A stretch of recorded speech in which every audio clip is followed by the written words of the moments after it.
Hey, what's up everyone, welcome back to our channel. In today's guide video, I'm quickly going to show you how to repost on Instagram. Stick with me till the end and let's jump right into it.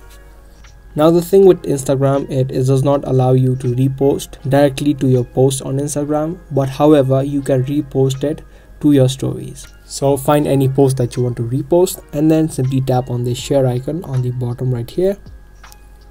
And after you do that, you'll have an option of add to story right here. You can tap on it and that particular post or a reel will be added to your story just like that.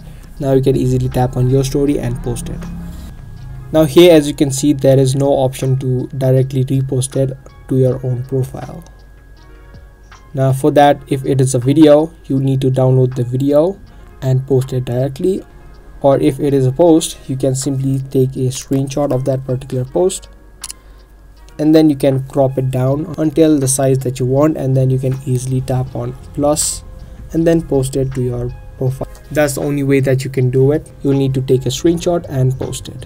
So I hope this video was helpful. It was a real quick and easy video. Give this video a thumbs up, and if you want more of these interesting videos, also make sure to hit that bell button. That's going to be all for today, and I'll be back with more.